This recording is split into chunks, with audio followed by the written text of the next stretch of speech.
All right, Jason, please. You have a great question coming up. I can tell. Okay, so my question is on systemizing the show so my team member can handle the entire show without me doing anything regarding about the show. I want to Yeah. focus more on the higher level tasks for my business. So currently, of course, I have a show host who's running the show.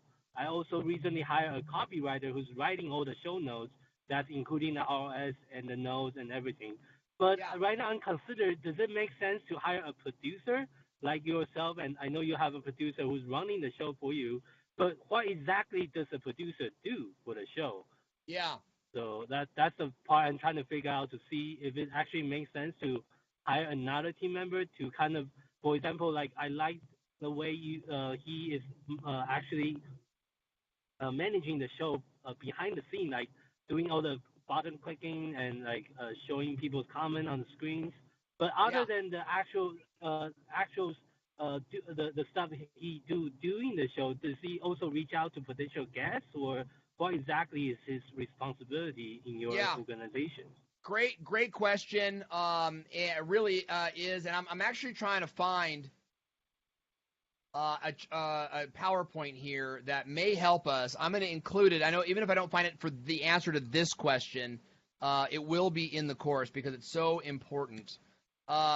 You're talking about like structuring the show, right, and systemizing the show. So let me walk you through what my producer does and sort of how we do that, right? So you can really clarify those roles. In a real general sense, the producer does everything but host the show, right? He reaches out to the guests. He confirms the guest.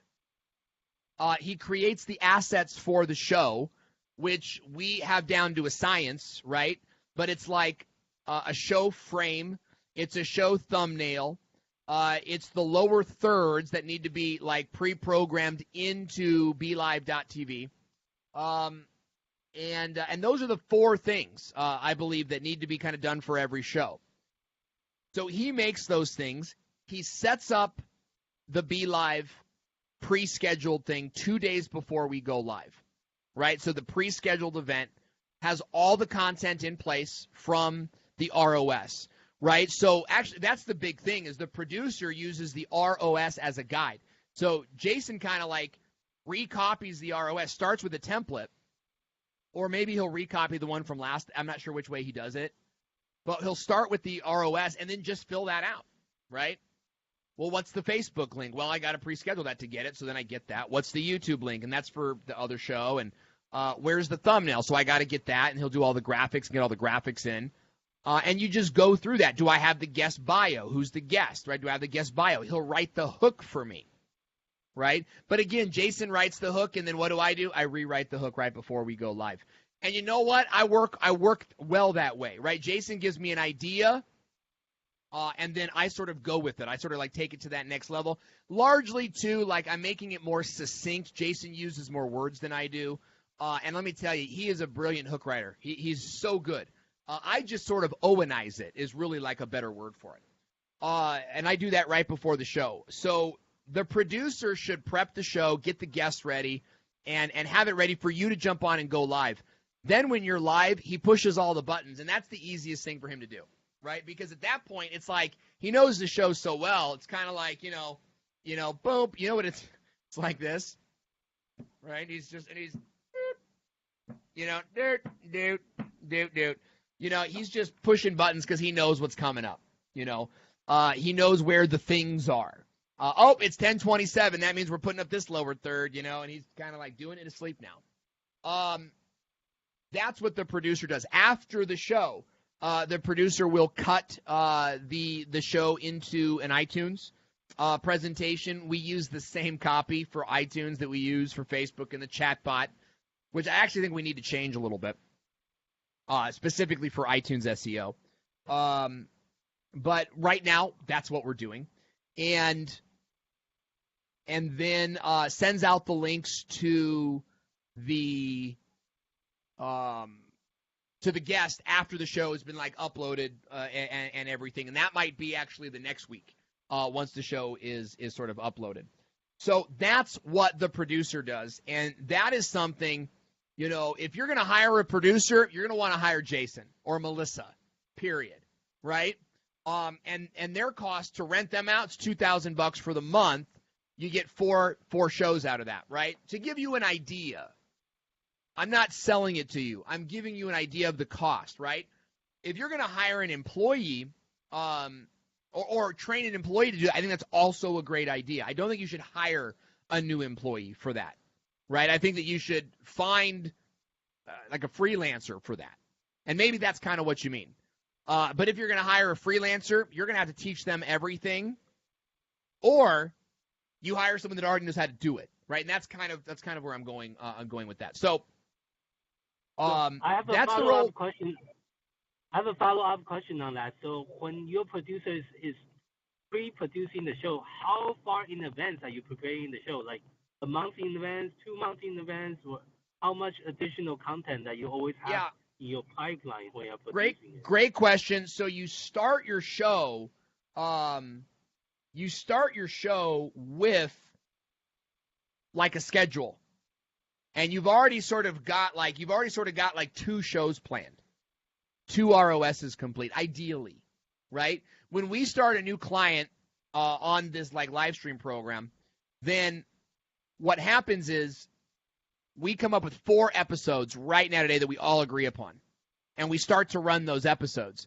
And what happens is we meet every week, right? So I've got business of video guests lined up for, like 4 or 5 weeks now at the end of the year, you know what I mean?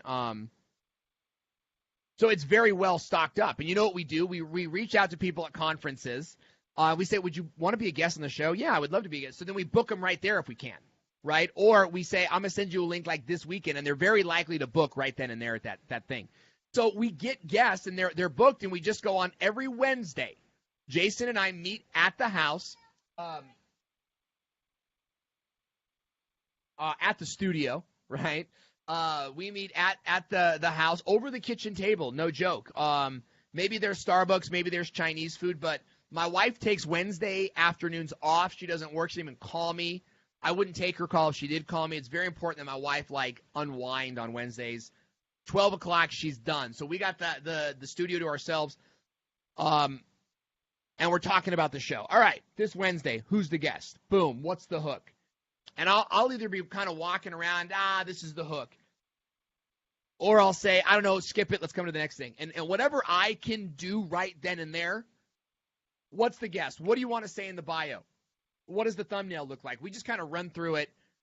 And I'll say half the time, I'll be like, you know what, you do the rest, you got it. As long as the hook says this, the bio says we're good, you go do the rest.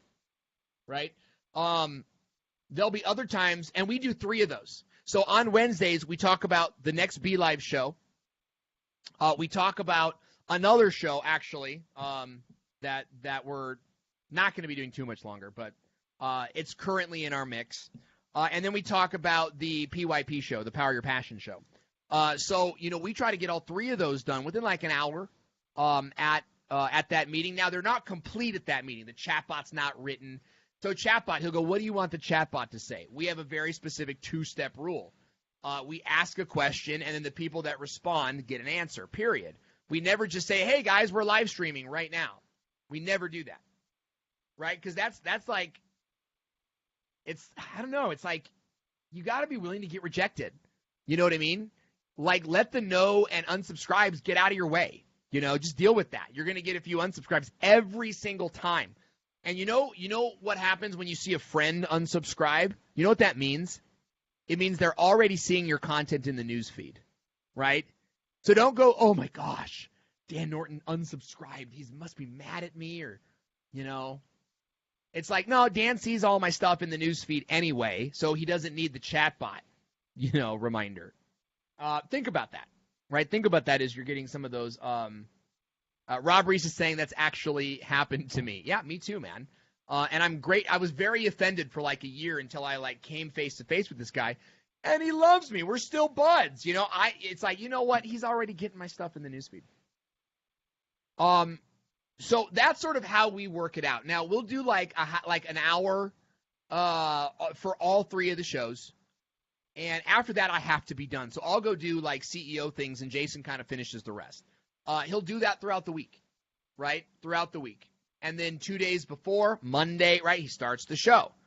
Or if it's Wednesday, as soon as we're done with that meeting, he'll start the PYP show because that goes up on Friday.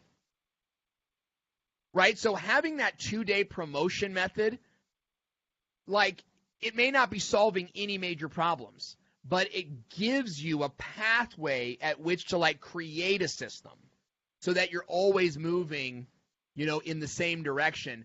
And the ROS is your checklist. You're opening up a blank ROS, right, or your last one, and you're just replacing stuff. That's how you prep your show. I believe it takes one show, 1 hour. That's what I believe. It may not get there right away, but that's what I believe you will be getting, right? With that. Great question.